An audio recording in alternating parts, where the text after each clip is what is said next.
Good morning po ulit mga boss, si Ricard po ulit, ang inyong lingkod.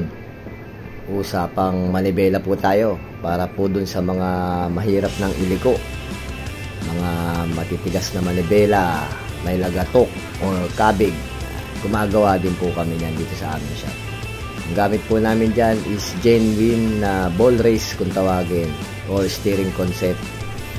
Sa installation po, meron po kaming special tools na ginagamit. Ito po yung special tools na gamit namin. Mahirap po kasing pantayin yan sa pagpapasok kung pukpok lang po ang gamit. Sa pagtatanggal po, wala naman po problema kung pupukpukin yan dahil papalitan naman po yan. Ayan po ang aming gamit na tools sa pag-install. So sa mga ibang unit naman po, katulad ng mga ADB, PCX 160, yes po, gumagawa din po kami niyan.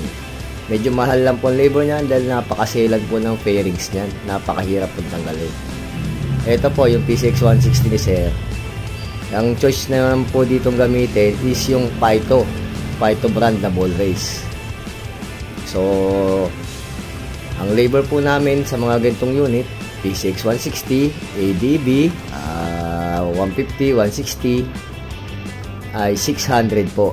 Gawa po ng napakahirap at napakaselan po ng pagbabaklas na yan. Doon naman po sa mga lower unit, Click, Genio, Beat, 300 naman po labor namin.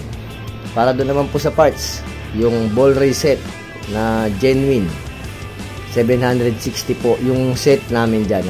Genuine po, genuine ball race set, 760. Para doon naman po sa Pyto brand na ball race set, 650 naman po yung aming parts na price para po doon sa Pyto brand, no? So ayan po, kung interested po kayo mga boss, visit lang po kayo dito sa aming shop, around Commonwealth QC po, or message po ako sa aking page, RMC Genuine Parts. Available din po yan sa aming Shopee. Type nyo lang po, search nyo lang po, RMC Genuine Parts.